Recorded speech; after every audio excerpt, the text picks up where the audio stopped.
He is an example of his prosecution. The charges against him are one of the biggest attacks on freedom of the press that we've seen and freedom of speech. And yeah, I think sometimes you need somebody to put the hammer down. I think Obama said this, and just say, I'm sorry, you can't expose our secret agents. And we have to think of our security first. Yeah. I mean, yes, I'm sure the government does some gnarly things, but I don't like this. I don't like a guy who pretends that he's the patriot when it's the spies out there who are protecting this country, not Julian Assange. Bill Maher seems... Hey VeraCity, welcome back to the channel. It's a girl, VeraMoore, and I'm back with another reaction video. Today, I'm going to be reacting to another video from Justin Reloaded. And we have Bill Maher audience turns on him after getting destroyed for insane statements. Let's go, guys. To be back to his old ways, where he's bringing on guests like Tulsi Gabbard and Chris Matthews, as you can see on the screen right here, onto his very own show, Real Time with Bill Maher, that know a whole lot more about the topics that Bill Maher likes to discuss than he does. And it's not a shortage of him getting destroyed on his own show, just like I said, the good old days where Bill Maher would just bring on guests repeatedly on his podcast and on Real Time with Bill Maher and just get destroyed because he doesn't understand these situations as well as people who are actually well researched and actually have a brain that uses logic and reason, such as Tulsi Gabbard and such as Chris Matthews. And this episode is the same thing of Bill Maher once again getting absolutely demolished. It's so bad that Tulsi Gabbard looks a little, squirmy, like she starts squirming in her chair because this destruction is so bad. Let's check this out here from Real Time with Bill Maher. Where we're at right now, in fact. Okay, now that WikiLeaks founder Julian Assange, oh, good, let's get to this. What? Oh, it's good. Me too. Has pled guilty to espionage and secured his freedom. I didn't see this coming, by the way. I didn't think he'd ever get out. What will his legacy be? Yes. Time served. Time served. He served 6 years, and that's what he's getting. No, but they're talking about his legacy, and that's what I want to know. Is he a heroic crusader exposing government lies, or he is a reckless traitor who was endangering our freedom? Yeah, I mean, it depends who you ask. I think that the more people have been, I think that he is an example of his prosecution. The charges against him are one of the biggest attacks on freedom of the press that we've seen and freedom of speech. So that's based. I agree. And I think that a lot of more people are saying, oh my God, democracy is under attack and stuff. And, people are saying that about Trump. Obviously, that's just a kind of a tactic they're using to try their absolute best to get Biden to win. I don't think it's going to work. But anyway, I think this has been happening for a long time. And I think these things are just starting to come to light now that the mainstream media don't have a monopoly on the truth and what people think. More people are just discarding everything that mainstream media says, whether it's right-leaning Fox News or if it's CNN, MSNBC, it doesn't matter. People are just discarding what they say, and they're going to independent journalists and YouTubers, people like Russell Brand and Joe Rogan, in order to get their news now. That they don't get their news from mainstream media. So now, not only are things in real time starting to look scary for democracy and for, people weaponizing the DOJ against their political opponents and stuff like that, but also retroactively, we're looking at these cases and we're saying, hold on, what happened with Julian Assange? What happened with Edward Snowden? Let's look at all these cases, and we're starting to realize this stuff has been going on for a while. This weaponization of the DOJ, this, like Tulsi Gabbard just said, the fact that there is no freedom of the press, this stuff has been going on for a while. And thankfully, we're able to realize that now that we have all these independent journalists that are brave enough to actually speak their minds and try and find the truth, rather than just collect a paycheck from the higher ups and say, here's the truth, even though they know it's a lie. There's definitely still people out there doing that. Hell, Bill Maher might be doing it, but at least there's people out there who are actually willing to forego that paycheck in order to get to the bottom of the truth, like Candace Owens, for example. Wow, I thought you would go the other way. no, not at all. I think Ellsberg looks good right now. What? Daniel Ellsberg looks very good right now in what he did. And the Pentagon Papers was about how the Kennedy administration and Johnson administration, not Nixon, what they did to lie about the war. Well, I don't know all the particulars. I mean, you'd have to really spend months and months going through the amount of stuff he put out. But in general, I think the world's full of bad people. Like I was saying to Ray, the world's full of bad people. And yeah, I think sometimes you need somebody to put the hammer down. I think Obama said this, and just say, I'm sorry, you can't expose our secret agents.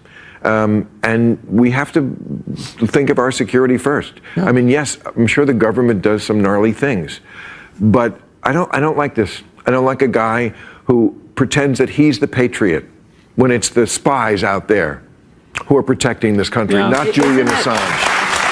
Because there are people who want to destroy this country. And there are people who are plotting to get nuclear weapons and all the rest of it. Well, Bill, I know this is your big moment and everything, but you're completely wrong. A lot more people would have this opinion that Bill Maher is holding right now if the U.S. government didn't turn its own country against them.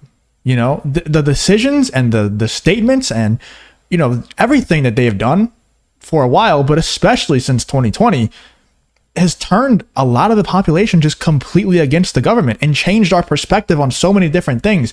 Growing up, you're taught that America is the good guys. Every other country, when they win something, they write it in their favor. But America is unbiased in their history writing, and we just always been the good guys. And that's why we should be able to go to any country we want and replace their government with a democracy, right? We're going in and we're saving them, and we're taking out whatever government they currently have. It's run by terrorists or whatever, and we're gonna insert a democracy, and plant an American flag there. And we always taught that that's a great thing. That's a great thing. And now everybody's starting to wake up, because of, like I said, independent journalists and everything like that, but also just decisions that the government is making and things that they're doing directly in our face and letting us know that they just don't care if we see it or not. So now we're all turning against them. And Bill Maher is saying the spies out there are the real patriots. And we're supposed to, I just can't agree right now. Yes, they probably are patriots. They probably are really good spies, people who work for the government that do great things for the country, of course. But I mean, the government has done not very many good things recently. It seems like everything is weaponized. Everything is just trying to get reelected. Nothing is actually done for the betterment of the country anymore. So everything should be exposed. In my opinion, everything about the U.S. government should be exposed outside of military, if they're trying to create a new aircraft or something, the new stealth bomber edition shouldn't be exposed by journalists, of course. We should keep that, discreet and hidden away. But in terms of what Julian Assange did, I have to disagree with Bill Maher. And let me know in the comments. I'm sure a lot of you think I'm completely wrong, but let me know in the comments. I would love to hear your thoughts on it. And this guy is not the one who made sure that we have not really been attacked since 9/11. I go to Vietnam every year to teach for a couple weeks, and I got to tell you, the 5 o'clock Follies Hotel, the Rex Hotel, where they used to do the 5 o'clock briefing every afternoon about how many body count, how many we killed. It's all BS. That stuff was never true. What stuff was never true? The Vietnam War and the numbers of people we were killing and the way we were winning the war. No, we're going to get there sooner or later because we're killing them all. No. If you enjoy content like this, then make sure you hit the subscribe button and turn on the notification bell. It really does help me out a ton. Let's get back to the video. It wasn't true. Yeah. But that's different. We attack them. This guy, he is exposing people who are protecting us. We are the ones who have been attacked. Okay, I agree. But what he exposed really is how our own government was violating our own civil liberties and trying to cover up things that were very embarrassing to our government. And I think that's the essence of the responsibility of a free press and why it's so important for our democracy. Okay.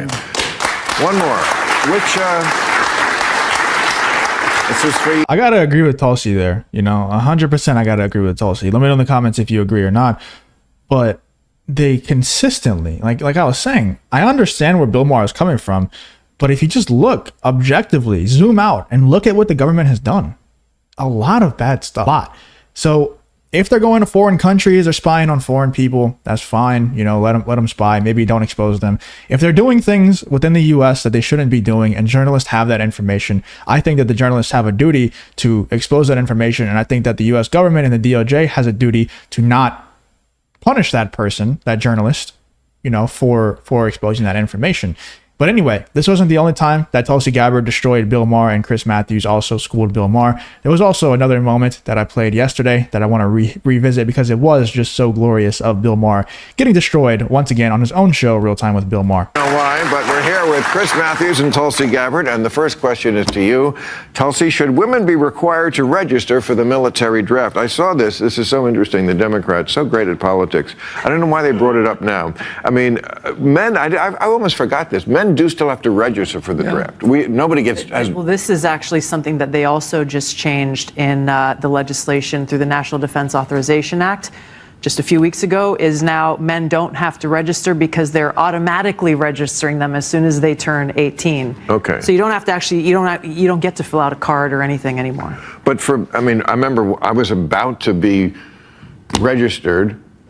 I just turned 17 in 1973 when they were still drafting for Vietnam, and it was like that was the year. It was like, oh, we're not. Oh, it's like, oh boy, did I luck out on that one. But they still registered you. Now the Democrats in an election year have brought this up for I don't know what reason, saying now we want women to register because there's 250,000 women in the military right now, and if something was so catastrophic that we did have to draft people, why shouldn't women go? But why bring it up in an election year are my two questions.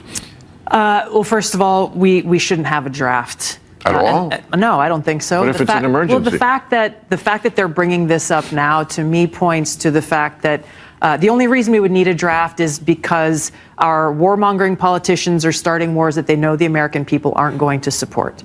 When you 100%. And that ties back into what I was saying earlier. Of course, Bill Maher disagrees with that because Bill Maher still trusts the government. But for most of us, everybody out there who is using logic and able to analyze the situation unbiased, you can see ever since 2020 especially, but even before that, they've been doing a lot of bad things to the point where our own citizens are turning against the government. So it's, of course, that's why they would use a draft. It would be weaponized. It wouldn't be because we absolutely need it for good reasons, because our Oh my God, VeraMoore getting destroyed on his own show. I mean, how can Assange be a traitor? Come on, guys. Oh my goodness, like, bruh. I agree with Sosi 100%. VeraMoore doesn't just know facts. I think he just settles for headlines. He doesn't know anything, and so he argues blindly. Bill doesn't even know what he stands for. He doesn't even know what he's talking about. I mean, he's embarrassing himself on his own show. I mean, Assange isn't even American. Gosh, how can he even be a traitor?